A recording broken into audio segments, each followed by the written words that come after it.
HIV and AIDS, as we know it, has never existed without stigma. It's true now just as much as it was true 30 years ago.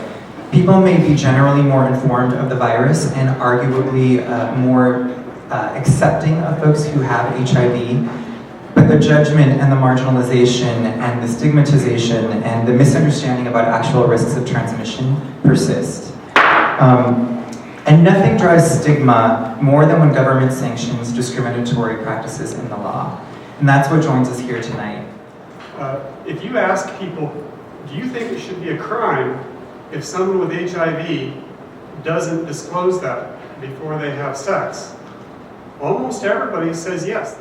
But I urge you to keep your minds open, because once people delve into the issue and understand how these laws are applied, the effect they have on public health, how they are driving new infections, people's thoughts on this issue evolve very quickly. We're creating a viral underclass in the law, basically a class of citizens with rights inferior to everyone else's.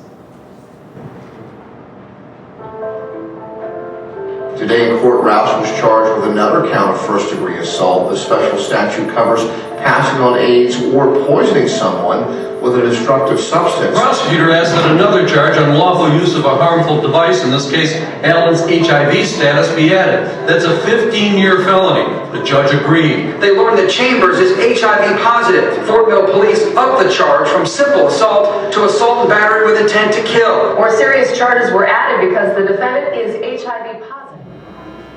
So at this point, approximately 35 states have laws that explicitly criminalize not just HIV transmission, but also exposure to HIV. Typically, these laws, as I believe Sean has mentioned, require no malicious intent to transmit HIV.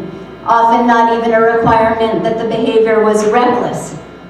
I just want to say that I am not a criminal, and I am not a sex offender. But the state of Louisiana says that I am.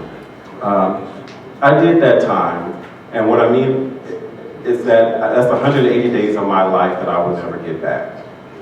And I was sitting in prison, I realized that, oh, my life is over, what am I going to do? I graduated from college, I had a career, and now it's over. I think it's important to remember that if the ultimate goal, presumably, of these HIV criminalization statutes and laws originally was to make it so that it would be more likely that people would disclose. I think, you know, that's sort of the assumption that I make. That's the original reason why a person would want to create these laws. If that's the goal, to increase the number of people who are disclosing their status, this is the exact opposite of what we should be doing.